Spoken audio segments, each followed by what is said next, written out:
kuliah di luar negeri. Pasti kalian mikirnya mahal, nggak mampu. Ada satu cara, kuliah di Jerman. Harga terjangkau, nanti kita bahas.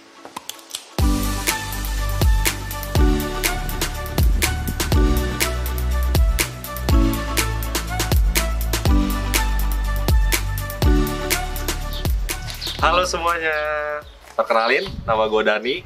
Dan sekarang di episode perdana kita udah bareng Naomi sebagai narasumber. Naomi, kamu asal mana? Aku dari Batam. Dan kamu statusnya apa di sini sekarang?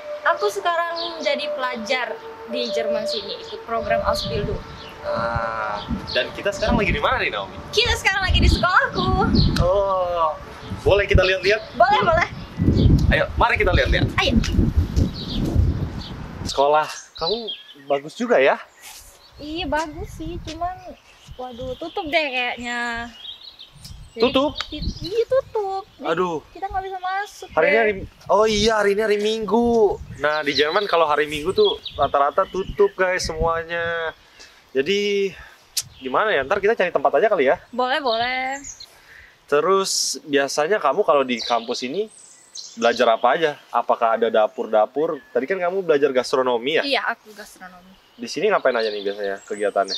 Nah, di sini tuh belajar banyak hal sih, ya kan? Ada tentang hukumnya juga, terus ada tentang, karena aku gastronomi, aku mau nggak mau ya kan, aku belajar nutrisi juga, terus cara-cara masak juga. Terus paling enaknya itu kalau udah praktek, di sini tuh ada dapur yang gede gitu, terus ada restonya juga di dalam. Jadi ya kalau praktek itu ya komplit gitu lah di dalam. Oh, jadi murid-murid masak dan disediakan di resto buat Iya, murid-murid benar. lain dan guru-guru makan? Iya, yang makan kadang kalau saya banyak ya masaknya ya dikasih ke guru-guru. Tapi kalau biasanya sih masaknya seporsi untuk kita-kita aja gitu. Oh, ya udah. Kalau karena tutup, sayangnya tutup. Jadi kita pindah tempat dulu kali ya? Boleh, boleh, boleh. Yuk, kita pindah tempat lagi guys.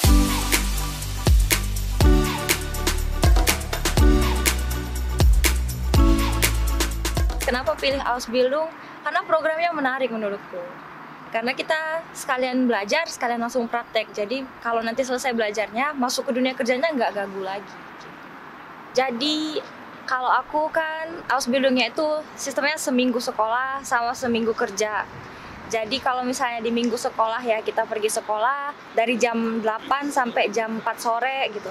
Kalau misalnya di kerja ya kerja 8 jam sesuai kontraknya gitu kan. Nah di tempat kerja aku bisa praktekin itu lebih leluasa dari di sekolah karena waktunya juga lebih banyak kan. Juga aku bisa nanya ke bosku gitu loh, dia kan udah chef gitu. Jadi aku bisa nanya ini aku bener atau enggak gitu. Terus dia bisa benerin juga. Terus misalnya kita mau eksperimen sama bumbu-bumbu nih, nah kita bisa eksperimennya di tempat kerja. Dan jadi dua-duanya tuh saling bantu satu sama lain. Jadi di sekolah bantu kita di kerja, nah di kerja bantu kita dapat nilai bagus di sekolah. Jadi kayak gitu.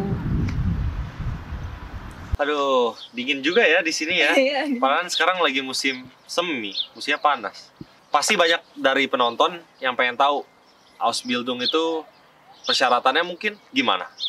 Nah, kalau di aku persyaratannya pertama kita harus minimal B1 dulu ya untuk bahasa Jermannya. Terus dokumen kita tuh harus diterjemahin gitu.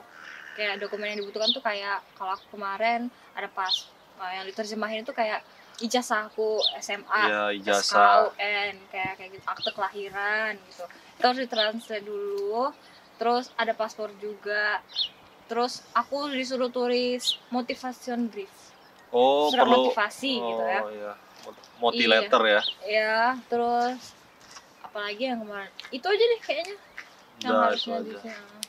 Kalau boleh tahu nih, penonton masih bingung juga ya. Penasaran pasti tentang biaya di sini.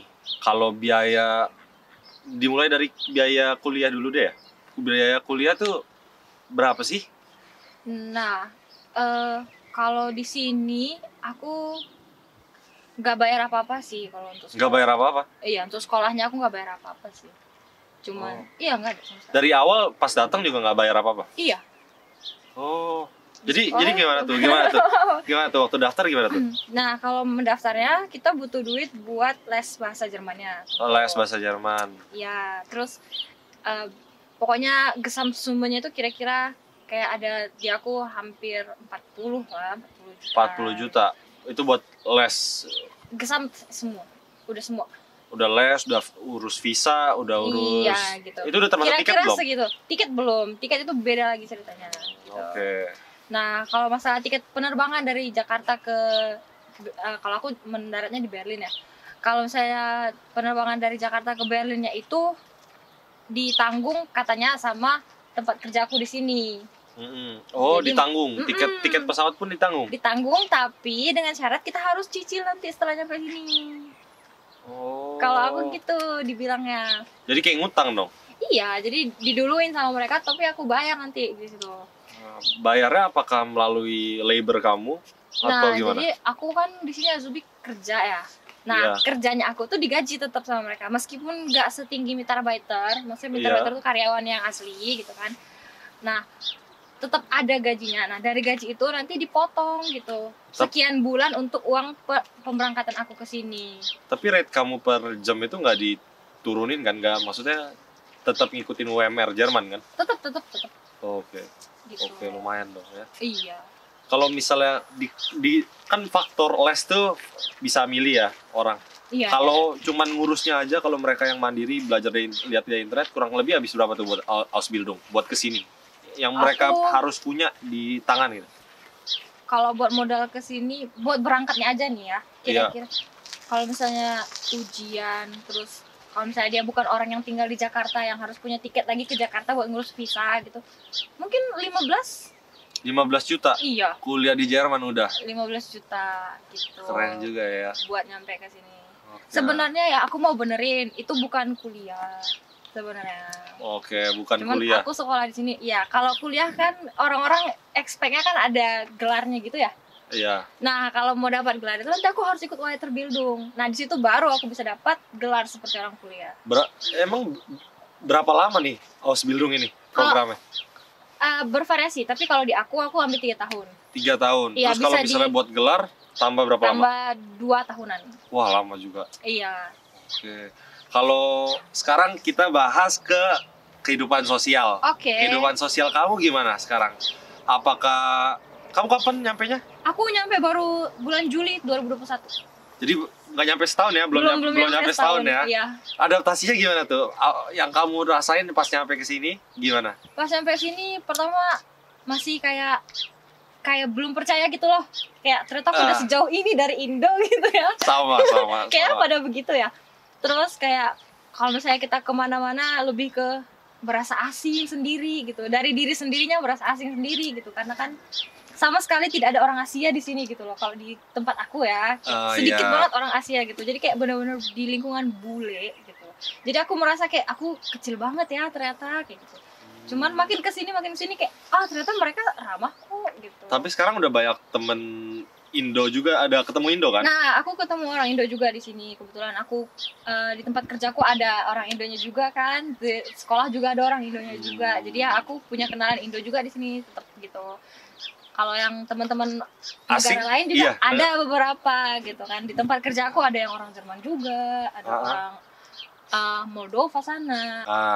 Kalau misalnya awal-awal kamu waktu kesini selain merasa asing, merasa nggak percaya gitu ya, surreal banget ya. Iya, surreal. Kalau abis itu ada nggak kayak mungkin pengalaman-pengalaman yang berkesan, atau mungkin itu bisa pengalaman buruk, pengalaman indah? Aku lebih ke kayak ke Eropa sini sih, kayak di sini aku lihat orangnya lebih mandiri dari yang aku tahu di Indo gitu loh. Kayak orang-orang tua di sini juga kayak masih kemana-mana sendiri. Iya gitu. benar banget. Terus kayak aku kemana-mana itu benar-benar harus yang sendiri gitu loh, kayak nggak ada yang bisa backup aku di sini gitu kan. Jadi aku harus apa-apa sendiri juga. Aku jadi belajar banyak juga gitu kan untuk interaksi sama orang.